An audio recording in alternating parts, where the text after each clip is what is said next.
everybody, and welcome to the final day of the Ubud Writers Festival. I'm Steph Harmon. I'm arts editor at Guardian in Australia, and it's just been an incredible week and weekend, and I'm very sad it is coming to a close, but here we are. We are on one of my favorite panel types today, which is where we get to hear from incredible authors about the actual craft of writing, how they invent entire people and characters just out of thin air, and what tools they have when they are struggling to do so. The three authors we are hearing from today have written very different books, but they all really know what they're doing when it comes to crafting characters. And we're going to be talking through quite a lot of these characters as well. Alan Murrin is an Irish fiction writer and arts journalist living in Berlin, whose short stories have been shortlisted for and won a bunch of prizes. His debut novel, The Coast Road, came out earlier this year, and it's a masterclass of character writing. It actually kind of blew my mind a little bit. Ong Chin Huat is the debut author whose book Harmony Heights is a hilarious, cutting satire of high society, following the often delightful and almost always deplorable people living in one building in KL. And before he wrote it, he lived it. He was the social editor at Hong Kong's luxury lifestyle and fashion magazine Tatler, and he's worked in PR, in fashion and luxury industries, in TV, and even as a beauty pageant judge. And Abi Ardianda is an Indonesian short story writer and author whose award-winning debut Kelab Dalam Swalayan, or Nightclub in the Convenience Store, came out in 2021. Her most recent book, Layla Tak Pulang, or Layla Didn't Come Home, was named Best Novel and Best Mystery Novel at the Scarlet Pen Awards in 2024. It's a story of one woman's disappearance and death, but it's told from the perspective of somebody else. Please welcome our panel. Thanks. So I'm going to start us off with a bit of pass the mic down before we open up the discussion, because I want to give everyone a real sense of the books we're discussing and ask the authors to read from them as well. I did want to warn, some of this discussion is going to reference sexual violence, so you are free to leave if you would like to, or at any point during the discussion as well. Alan, I wanted to start with you.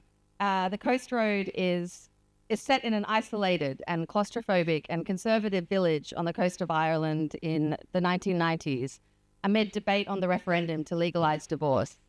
It's told from the perspective of a bunch of extremely different characters, but one thing they have in common is they're all captivated by the return of a strong-willed, free-spirited and glamorous poet named Colette, who left the town, her husband and her children to very controversially pursue an affair. The book opens with her return, where she becomes the subject of desire and jealousy and gossip and ultimately tragedy. It's told through so many perspectives, including Colette's, but the main character is a woman named Izzy. She's a clever and dry and observant woman who is trapped in her own marriage and her life, and she sees Colette as a kind of escapes, like some other pathway that her life could have taken, I think.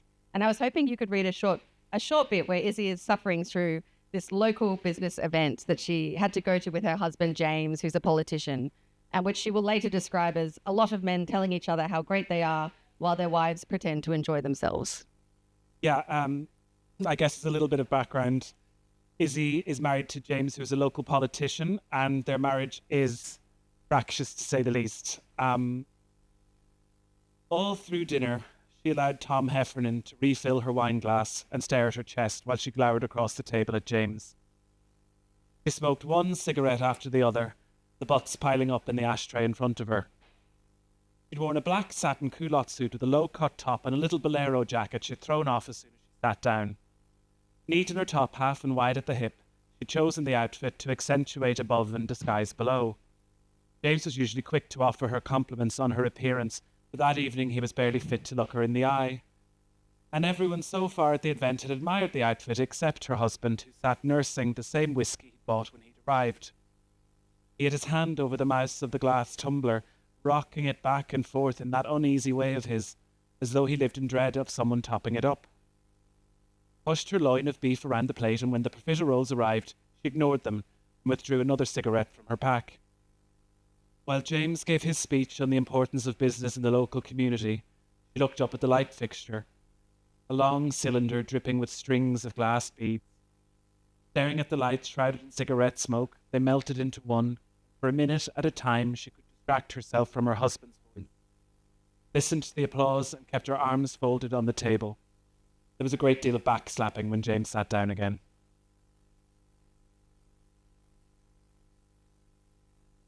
Please. Definitely. I really love that scene because I think it showcases something that you've done brilliantly throughout the entire book, which is a very tender and devastating and often very funny book. But I was so thrown with how much care you took with the female characters.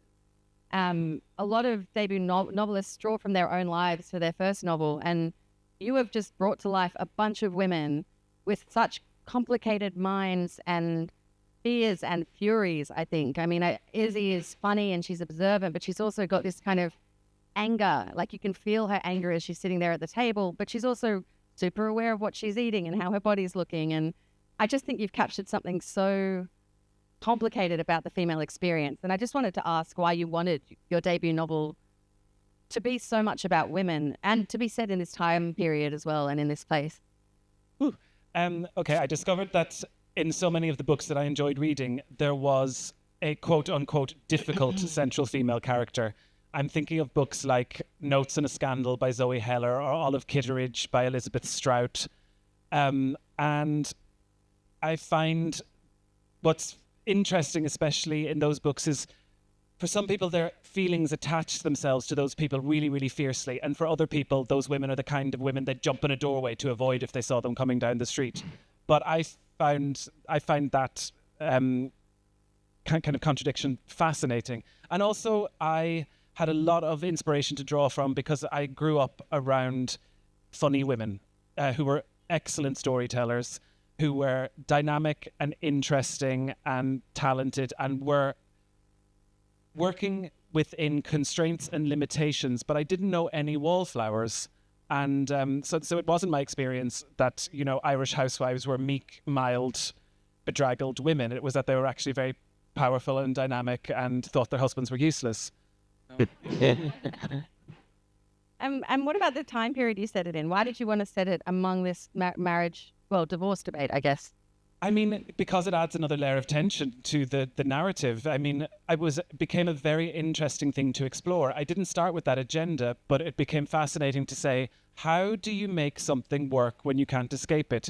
When you just have to make a go of things. You couldn't leave your marriage. It was illegal. You couldn't get divorced. You could do something, you could have a legal separation, but there wasn't even the laws in place for spousal support. And it's such an interesting question in James and Izzy's marriage. They do love each other. It's incredibly difficult and complex, but the constant question surrounding it is, what is good enough? What pushes a marriage just over the line of being acceptable? And what is the red line that gets crossed where, I can't go any further with this, I have to leave? And there are representations in marriages in the book where that happens.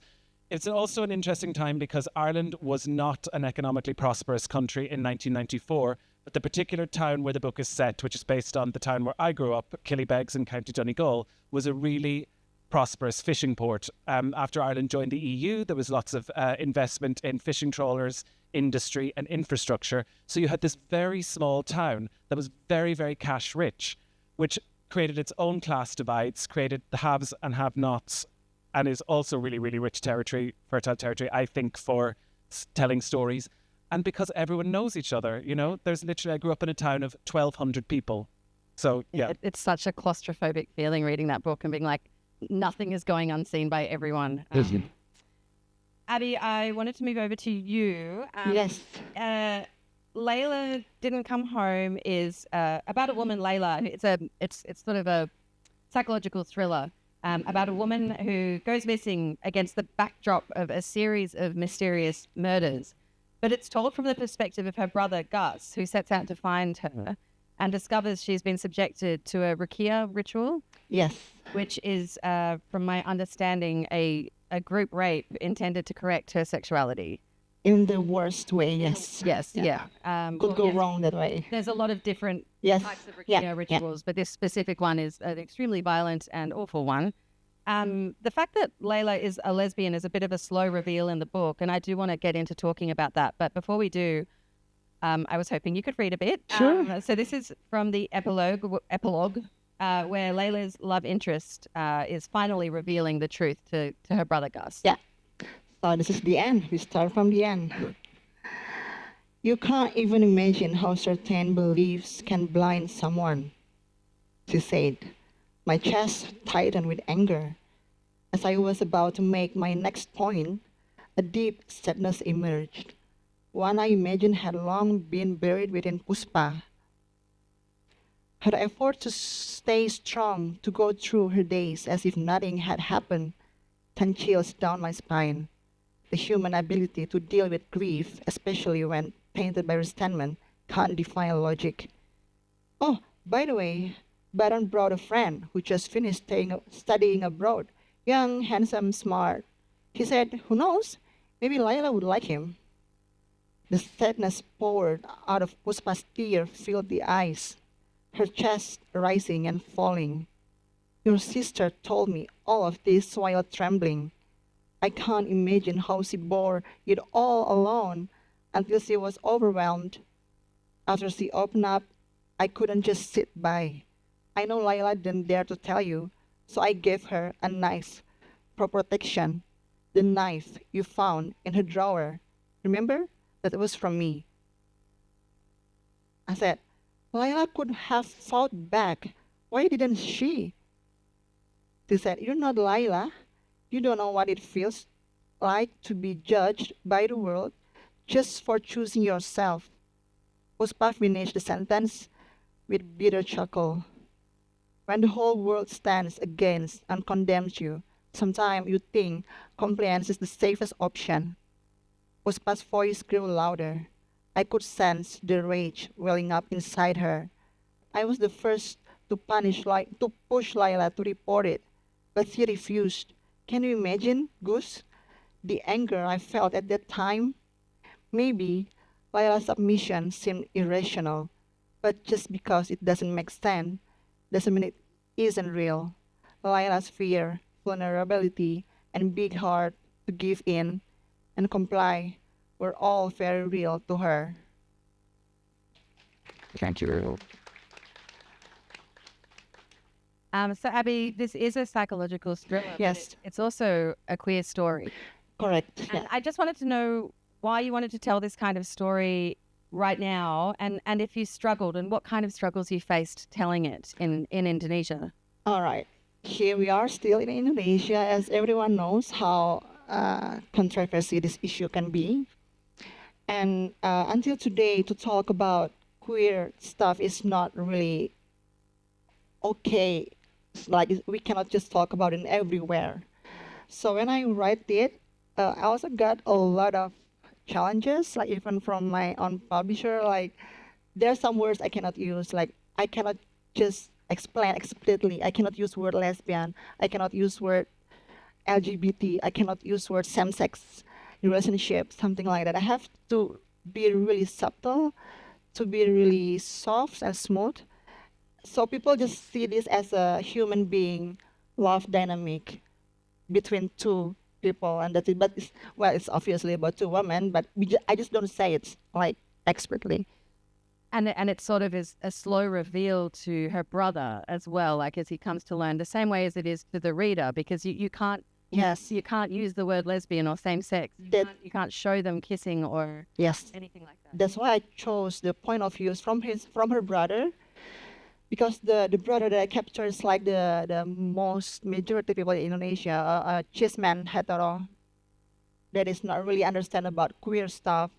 But when it comes to you, like maybe he question like when it's my sister, what should I do? Something. So I try to grab my readers to be on Goose perspective to see this issue. And so I just think it must be so challenging to write a whole book from the perspective of somebody who is less progressive. Yeah, than you obviously are, and then the other characters are. How did you sort of empathize with them and sink into that character? If you have to maintain it for the whole book, and it's told in first person as well. It's a very Yeah. intimate portrayal. Well, at the end of the day, I try to see Gus as well as a human being. So he has his own complexity. He has his own vulnerability, and then he also his has his own confusion. So I try to capture that as well. Like maybe deep down he just wants to care for Layla, but he also knows the society deny that issue. So that the dynamic also very interesting for me to capture. Like I should put it there between these siblings. And it's kind of the journey that you want the reader to go on to. Yeah, yeah. From sort of ignorance to understand. Yes. And then to empathy. At the end, yes. Yeah. Chin, like Alan, they share a condo. They pride themselves on being model citizens, but many are behaving terribly. Almost all of them are hiding secrets, and they all have complicated and dark backstories as well. Just to list a couple, there's a money-obsessed gynecologist who hates his wife and loves his BMW. There's Lillian, who I loved, the building's busybody who spies on everyone and knows all the secrets. There's a woman named Candy who is clothes obsessed and always in a full face of makeup, married to the man who owns the building. And there's also a queer couple, two women who move in with their child and observe everything with a kind of wry fascination and become the object of fascination for some of the other occupants as well. I was wondering if you could read a bit. So this is the bit just to introduce the audience to Candy and the world that Candy lives in. So she's always described first by the labels she's wearing, which I love. And in this scene, she arrives at a fashion show filled with socialites and influencers, and it's very funny. Great. Okay. Making her way to the far end of the foyer, Candy saw the usual suspects who wouldn't miss this event for the world. There was Francis Tay, the private banker who used events like this to meet high net worth individuals and hopefully make them her clients. As the top private banker in town, she wasn't going to let any upstart shove her from her hard-earned perch. Pushing her way into the VIP section, she was the type who didn't take no for an answer and didn't care who she mowed down on her way to success. There was Juliana Ramat, a free agent after her second divorce. Willowy and elegant, this former model definitely turned heads wherever she went. With an Instagram following of almost 500,000, it was a full-time job for her to plan, pose, and photograph her outfits of the day every single day. And as far as Candy knew, she hadn't even repeated any outfits yet. Wearing a mismatch of labels, a Saint Laurent leopard print silk top paired with a Balenciaga culottes and knee-high Rick Owen black boots, this fashionista gave a new meaning to the word spendthrift. The media was, of course, in attendance. Candy recognized Shirley Goh, the editor-in-chief of Mode magazine, who fancied herself as a sort of Malaysian version of Anna Wintour. With a tad too much accessories, which were mostly gifts from fashion houses, and kabuki-thick foundation, she was an example of how staying till midnight in the office and never challenging your publisher would eventually lead you to the top, even if you were bereft of any taste, imagination, or personality. She refused to consort with her peers, believing that she was superior to them. Using the magazine to get acquainted with and then insert herself in the upper echelons of KL society was the modus operandi she employed in her social mountaineering pursuits. However, she would have a rude awakening when the friendships she so artfully cultivated quickly evaporated when she was eventually let go due to the dwindling circulation and waning readership of the glossy magazine as a result of the shifting media landscape. Holding court among a group of ladies was Dinesh Lakliani. Hailing from a prominent Sindhi family in KL, this mid-40s man about town was considered one of the most eligible bachelors among the Indian community. He had never been married and was constantly seen with a string of beautiful women on his arm. Many people suspected he was gay, but it could just be the green-eyed monster and rumor mongers working overtime.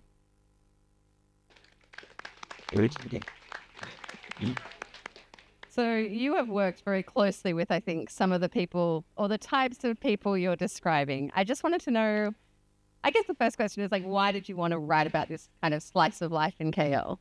Why? Because that's the area I know best in.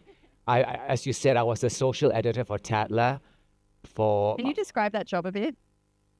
3 events a night. Wow. Yeah, but plus writing, because it was a very small team in those days, not as big as now. So it was about 4 of us, including my editor and the art director.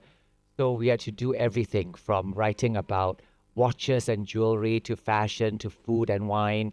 And as I was a social editor, I had a gossip column and the social pages to do. So yeah, it was quite hectic. Are the characters you've written here, and I'm sure you get asked this all the time, but are these people you've worked with? Shirley Go, the editor at a glossy magazine. Yes and no. As I tell everyone who asks me, is this a lot of people have come up to me and said, is this about me or is this about so and so? And what I reply is that I put them all in a salad bowl, or since we're in Indonesia, a gado-gado bowl. You all know what gado-gado is, right? So all the people I've met and I've known, I put it in this bowl, plus my imagination, plus characters I've seen and read on TV. I mix them all up and then I create brand new characters. So it's yes and no. Some mixed with my imagination and some from real life. Was there any personal consequences of people taking it too personally? Not that I know of. No one I hope I haven't been blacklisted yet. I'm still invited to events, so. Thank you for that, all of you. It's just like so great to get to hear authors read their own work.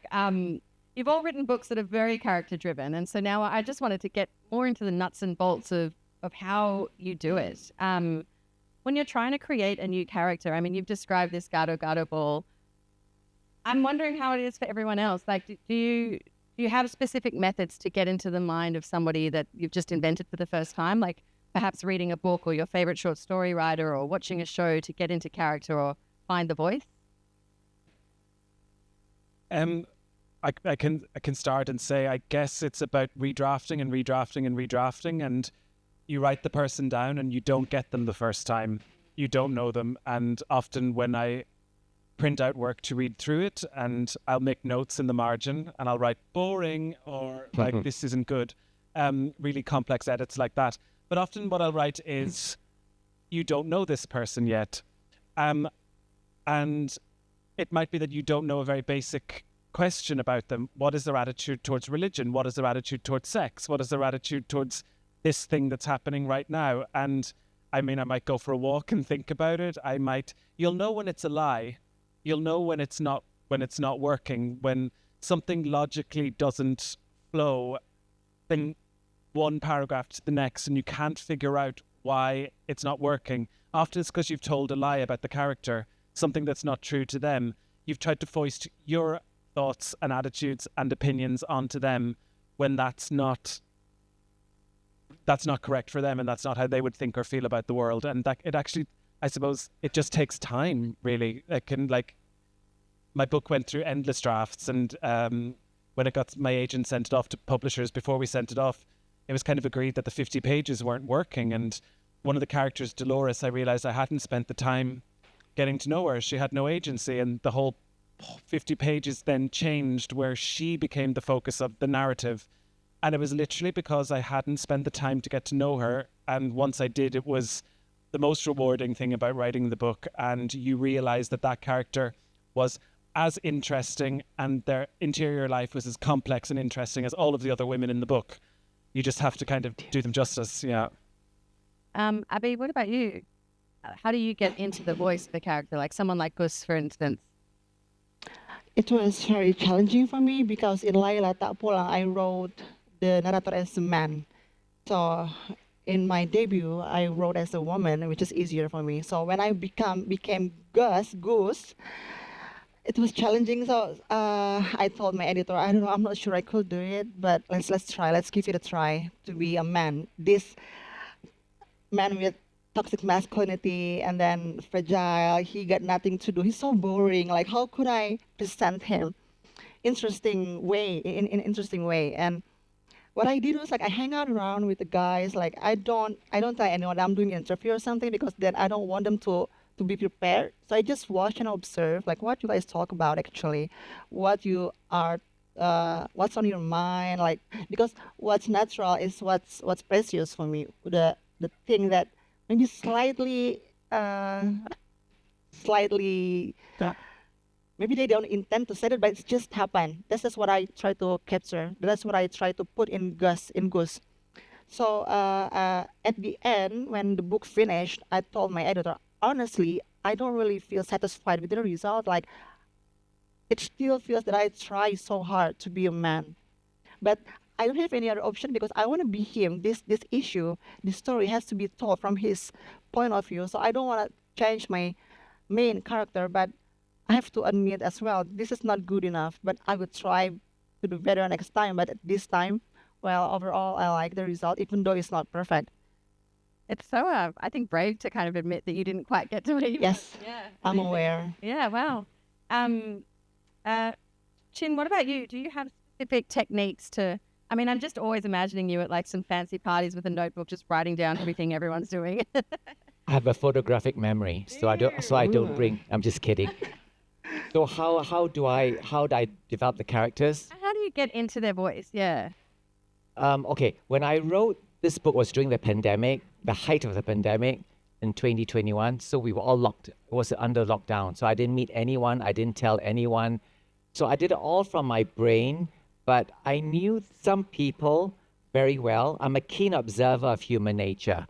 And it's part of my work too when I go to events. Not so much now because I don't write a gossip column or anything, but I used to. So I observe people, the good and bad, the quirks, the idiosyncrasies of everyone. I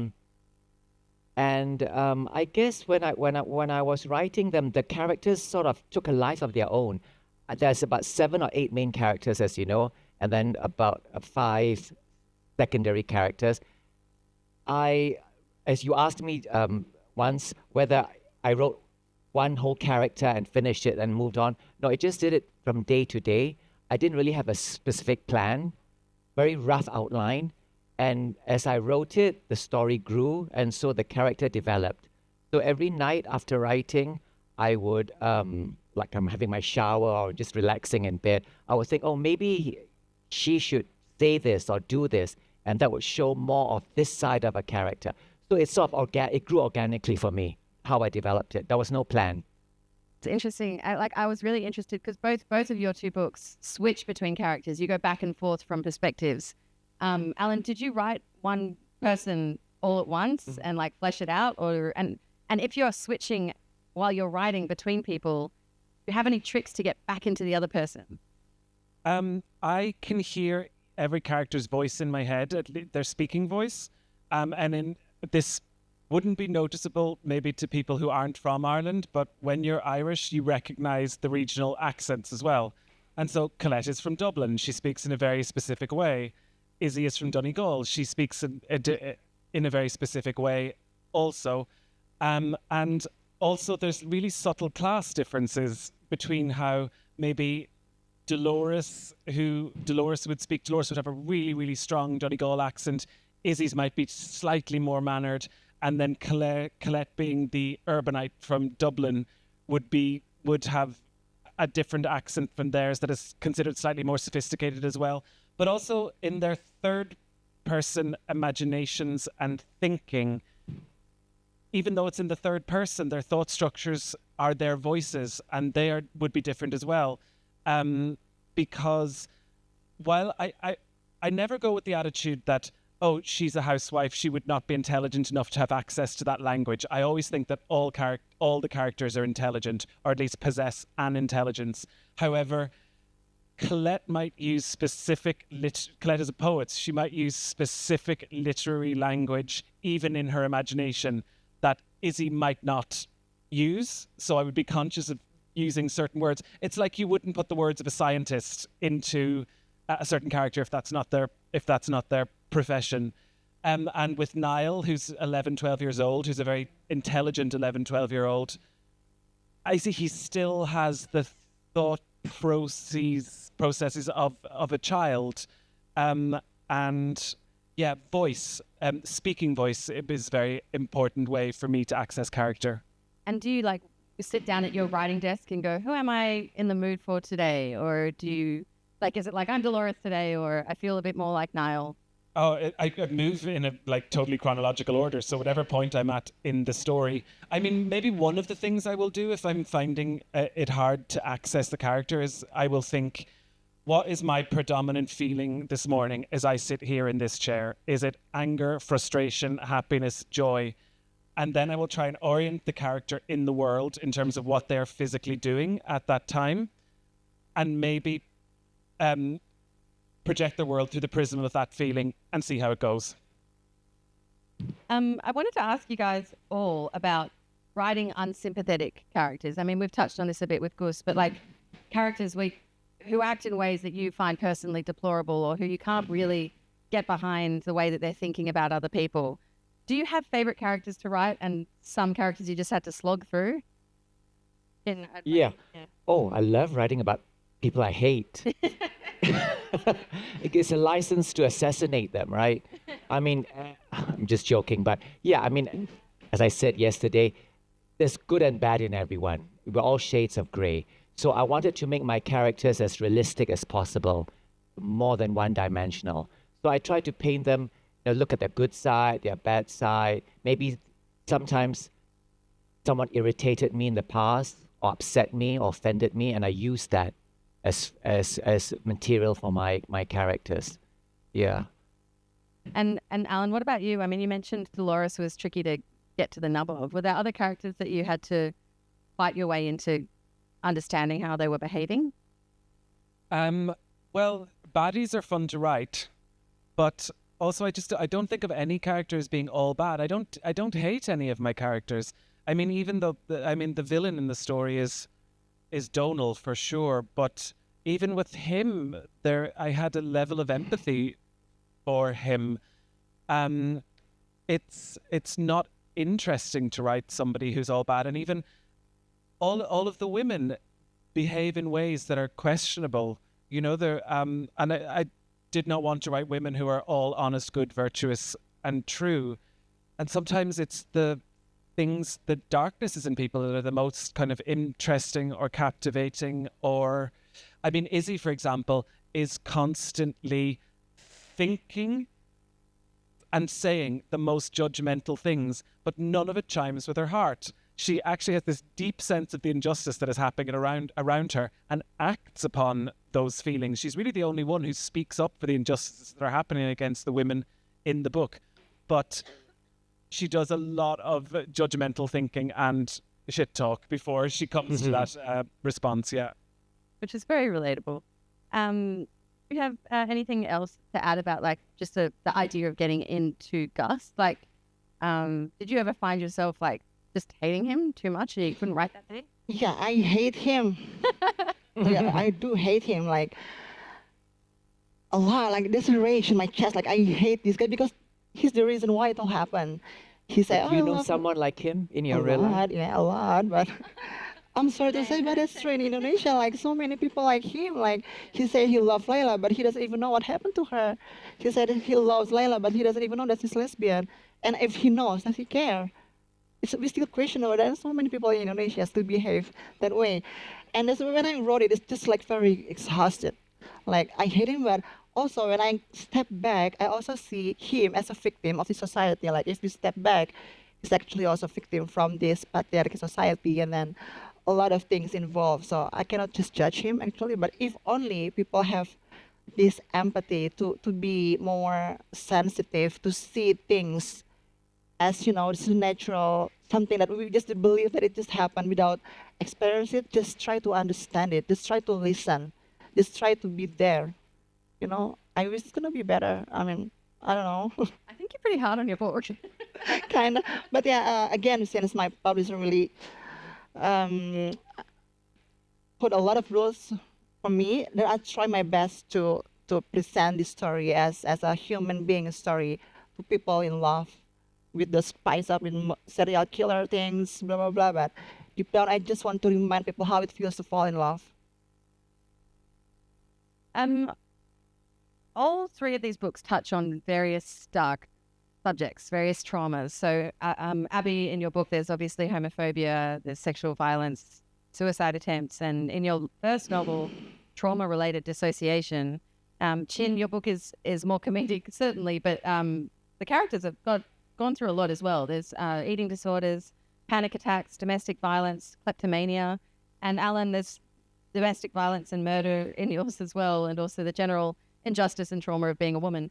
I'm wondering what research you guys did to get to the nub of some of these issues, to make sure you're presenting these characters and what they've been through with authenticity, particularly when they'd gone through things you have not gone through yourself. Okay. Yeah, I read a lot, newspapers, websites, speaking to friends, personal experience. So I mix everything in, but I try not to be judgmental. I present the facts. Like you're a journalist, you try to keep your own feelings out of it. I don't say it's right or wrong or good or bad. I deal with infidelity, which is very common. But I think everyone, real people, you, me, Alan, Abby, everyone has issues. No one can say they go through life without issues. But her issues are different from mine. His issues are different from yours. But we all have issues. We all have faced challenges, whether it's at work, family, friends, relationships. So I couldn't have written this book 10 years ago because I didn't think I was mature enough, or I could take a step back and look more objectively. So I think it was a good time for me at my age to write this book because I was more, how do I say, probably I took it from a more objective point of view when I described those people and the issues they face. Yeah. Alan? Yeah, I guess I came at it from two perspectives. My book is not a police procedural, but there is a crime in it. And I did speak to members of the police force. Actually, there was an amazing woman who's a crime writer in Ireland. Casey King is her pen name. And she used to be, we call them a Garda in Ireland. It's a member of the police force. And she answered every single question that I had within like minutes. It was like the kindest sort of most act of generosity that I've experienced as a writer. So just about how the crime would be investigated, how it would actually be pulled off, so to speak. And, I would ask her questions about, is this a realistic interpretation of how this might work out? And she would answer it very quickly. But in terms of some of the darker issues in it of domestic violence, and actually I don't want to give away things that happen in the book, I tried to research, I tried to read, but all the time understanding that there is a limit to what I can understand about someone else's experience of those things. I cannot know because they have not happened to me. And you try and embark on it with as much respect as you possibly can. Because I think when we object to people's experiences being appropriated, what we're objecting to is actually bad writing. And when someone does it successfully, no one is complaining that, you have appropriated someone else's experience. What we're saying is this hasn't been done with the level of respect that it deserves. Yeah. And I feel like you have written these women characters with so much respect. Like as a woman reader, I was just, I had to keep going to the back and being like, are we sure this guy's a guy? Like, I've read a lot of pretty disappointing writing about women by men. So yeah, you pulled it off. Abby, what about you? Yeah, I wrote psychological thriller, and I don't have psychologist background, so I felt like I need to talk to the expert. I wish I can go back to university, but now it's not possible. So yes, he helped me along the way. How is this character behaving? Like, is their minds are relevant with the theory? Like, with that help, it just makes the story completed and more convincing to the readers. And I think it's important to convince our readers how it's real, how it really happens. If with the support from my psychologist, from my therapist, I feel it's more mature, it's more real, it's more closer to the reader, close to the real people. Can you give an example of something that you were sort of taught by a psychologist or that you learnt in the reading that changed the way you had crafted that character? Yeah. So this story, Laila, the person who did everything, the serial killer, is the lover from Laila. And my therapist said, you have to write a scene where it comes out accidentally. The darker side of her has to comes out accidentally. Like, she didn't intend to show it, but it's just happened. And I was like, oh, okay. And then there's a scene where Gus visit her and then to her shop because she has this plant store and come in, she said.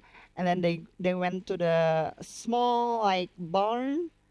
There's so many things that she doesn't show, but she has this fertilizer. She said it's very poisonous. Like I just keep it for myself and I travel around. I don't buy bags. I don't buy perfume. I buy this.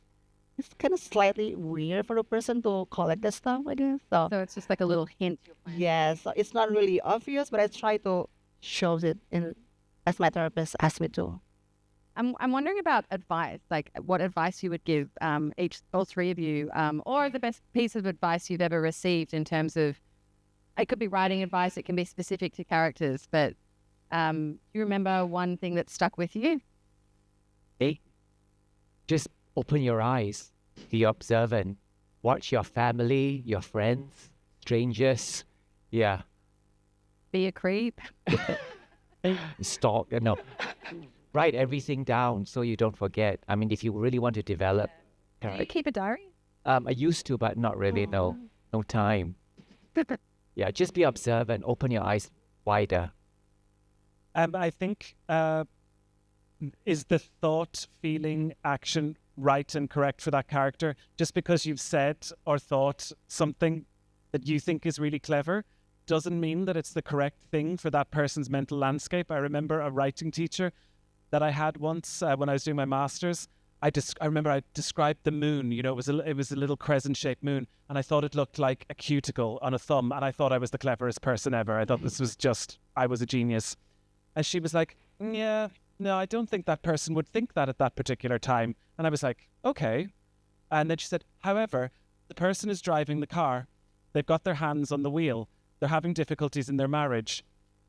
They look down at their hands gripping the wheel, and then they look up the moon. Now it makes sense. There's an organic connection between their thought process that's relevant to what's happening in the story. And I thought, okay, yeah, that's better.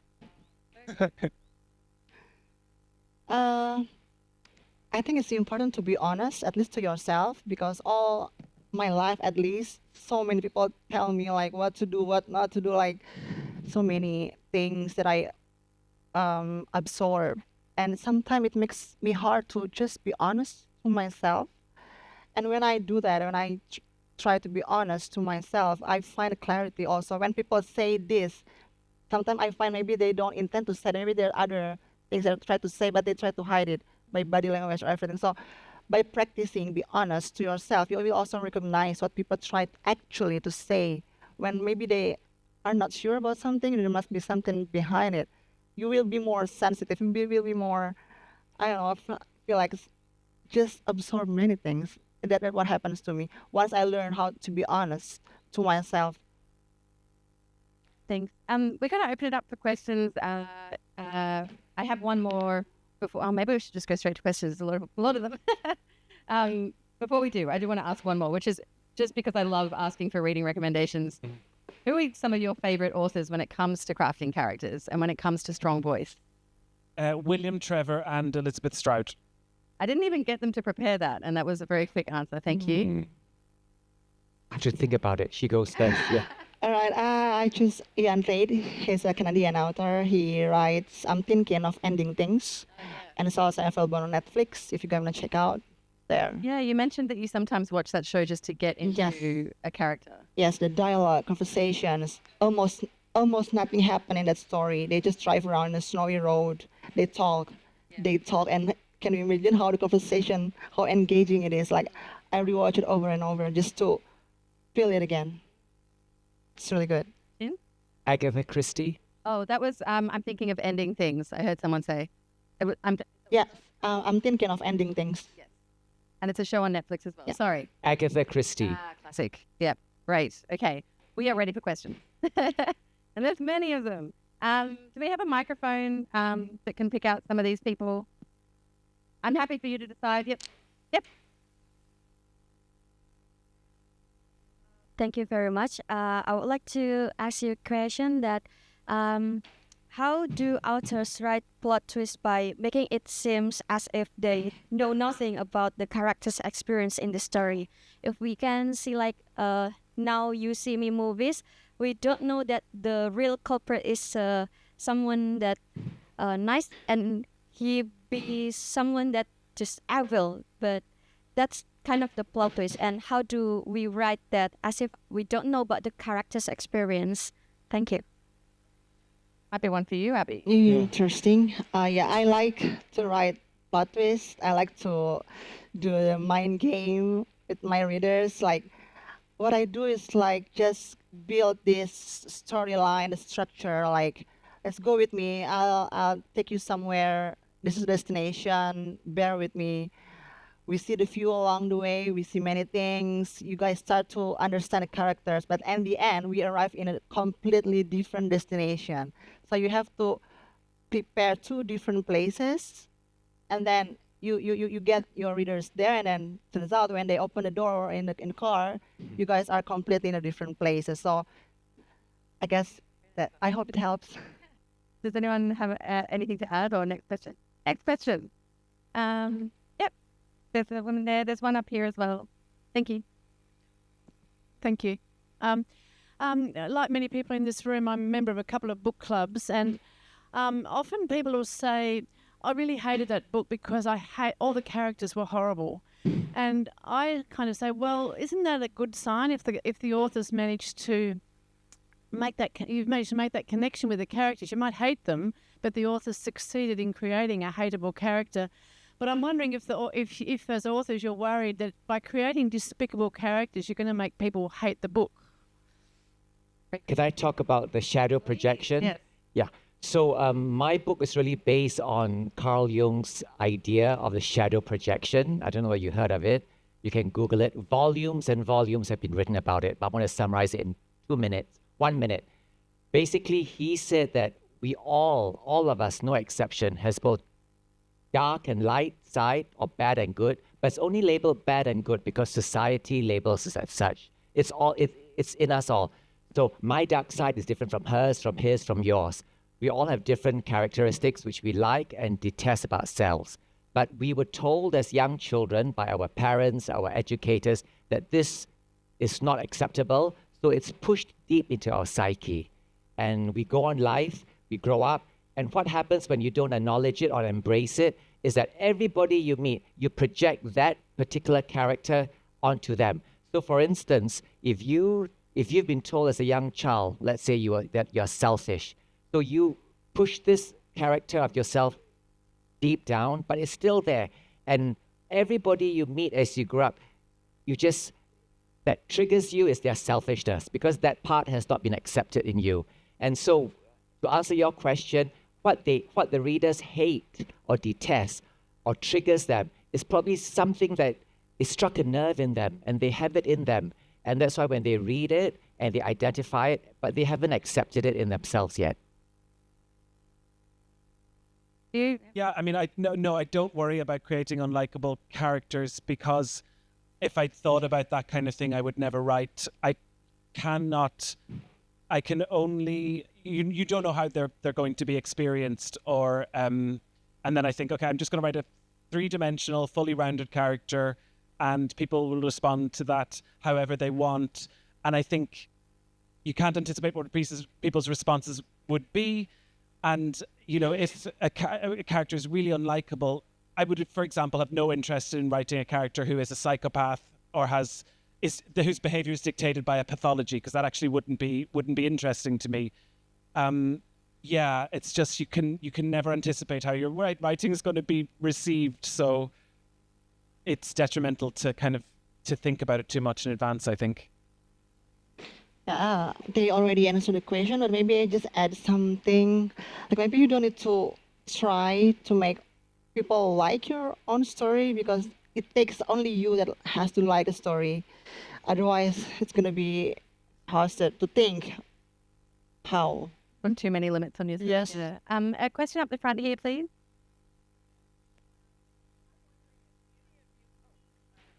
Yes, I'm wondering if either of the three of you have written any memoir, and what you would recommend for character development, writing from a memoir standpoint. That's a good No, and I never will. I have no interest in writing about myself. It's why I write fiction. Either of you guys? No, it's my debut novel, so I haven't written it. And I'm far too young to write a memoir. I can't imagine myself writing one as well. But maybe to answer the question of what we can do, maybe also just learn the psychological of the person. That I mean, if let's say one day you write someone's memoir, you can learn to understand the vulnerability, the secrets, the things that she or he hides. And that applies to, I guess Yeah. understanding your own psychology as well. Yeah. Another question up the front. There's questions everywhere. It just occurred to me, how flexible are you? Do you fit the storyline to the character or the character to the storyline? Yeah, I can kind of answer that. I try as much as possible to make character a function of plot. So I will always start with a story, and then I will think I'm making that up a little bit. To be honest, I do have people in my head. I try and make story the primary concern. So then I will think, how do these people need to be so that the reader will be convinced that they would do these things? So I think I've got a story and I have to create people who would believably behave in the ways that I need them to behave. Yeah. Yeah, I think for me, it's more character driven. So I know who Padma is, for instance.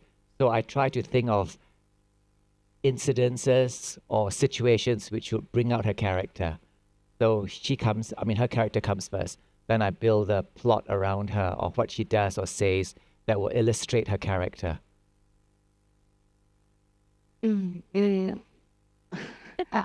Yeah, I think it's enough. Okay, great.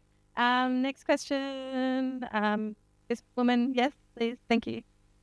Hi. I was wondering what is most challenging about bringing a character to life and how do you overcome it?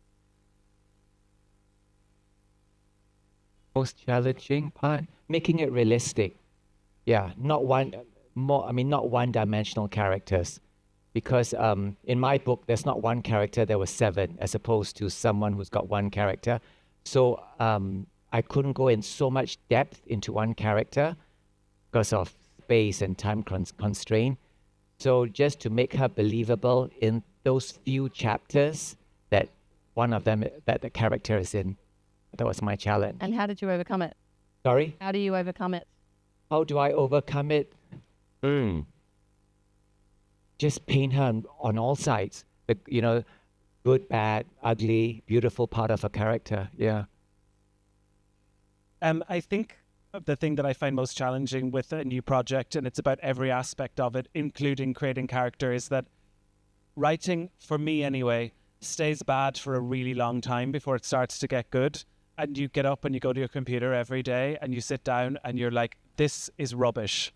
And it stays rubbish for a long time. And then at some point it starts to turn and you start to think, maybe this is okay. Maybe this is turning into something that's, but that is difficult. That is challenging to show up at work every day and be like, what you're doing is terrible. Yeah. Okay, I mentioned earlier about being a man in the book, so it also was quite challenging for me. I started with the issue before the story, so I have the issue in mind, and then I think this issue, how I'm gonna wrap up the issue, what kind of story, and then after I get the story, I move on to the characters, and then I find this guy, so it was challenging because I have to be this guy, which is I'm not, and how he feels, how he thinks, how he speaks. It's gonna be my responsibility, and I have to do a lot of research. It's quite challenging for me. There's a question just up the back there. Thank you. Hi, I'm currently Dimitriadis. I write fiction. I was just wondering, do you feel like sometimes you have to become the character? And do you have certain rituals that you undertake to become the character, like listening to certain types of music or undertaking some kind of activity so you can fully become the character? For me? Become the character. Well, my characters are very diverse, yeah?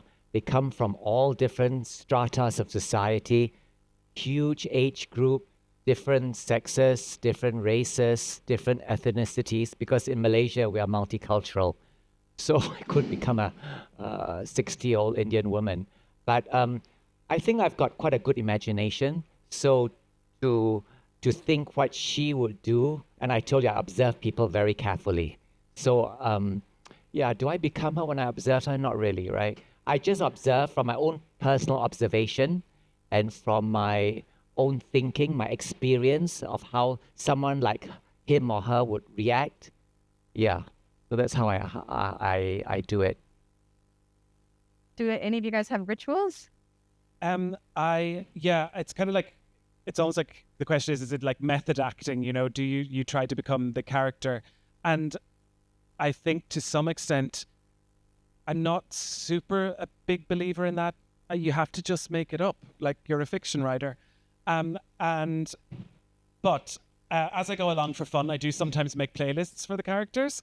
And there is a certain amount of acting that goes on because I have to visualize the person in my head. And there are scenes where I'm going, okay, she is standing up, she is carrying a bag, she's putting things in the bag. What is she physically doing with her body right now? So there are times when I'm moving around my apartment like a mad person, copying the physical mannerisms of the person in the book to know what, and also that's maybe another good bit of advice for crafting character is don't live in their heads. Imagine what their body is doing. Orient them in the world and have them acting physically, and sometimes the story will begin to tell itself. Nice insight. Yeah.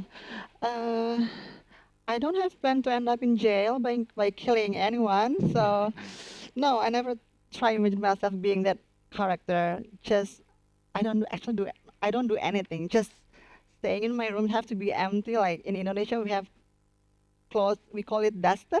I don't know. We have translation. What duster is? Yeah, just house dress. Sometimes it's very already, holes are everywhere, but it's as long as comfortable.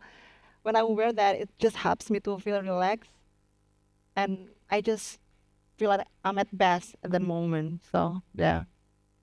We probably have time for one more question, and it is just there. Hi, it's such a fun and spicy discussion. I want to ask whether you elaborate. Chin, you said that you paint the character into maybe someone irritates you in the past. And Alan, maybe you're not planning anything, you make it up. But when you make it up, are you elaborate the specific characters, like is he Pisces, is she Gemini's, or is she like dangdut, or is she real psycho and likes to eat fried chicken, something like that, so you can like really specifically know this character? Yeah, I try not to stereotype my characters because I want them to be as realistic as possible. So I know what you're saying. You want to create a character so people identify it, and it becomes so identified, it become cliches. So I try not to do that because I want them to be believable. So as I said, I paint. Let's say this woman, she's really judgmental, but then suddenly in a scene, she becomes all compassionate. So it shows different facets of her personality. If I were just to paint her in every scene in my book as being judgmental and making rude comments about everybody, I don't think it's believable. Yeah, so I show two sides or more sides of her personality. Izzy's a Taurus, Colette's a Libra, and Dolores is a Virgo. But when I start to write characters, I might ask questions like, what's their greatest fear? But really fundamental questions like that about their personality. But I wouldn't start off being too prescriptive. I don't need to know what's their favorite flavor of ice cream or something like that. It would be, it would be more like, I'm trying to think of another things like, do they like animals? Do they, maybe what's their attitude towards religion, sex, the fundamental issues, those things that I might want to get to know those aspects of their character. Yeah, for me, if it doesn't help to grow your story, I don't put the details on it. well, that is all the time we have. Thank you so much for such great audience Thank questions, you. guys. And thank you so much to Alan Murrin, Ong Chin Huat, and Abi Ardianda. Please go to the bookshop shop and buy all of their books. And thank you so much to the Ubud Writers Festival as well. Thank you.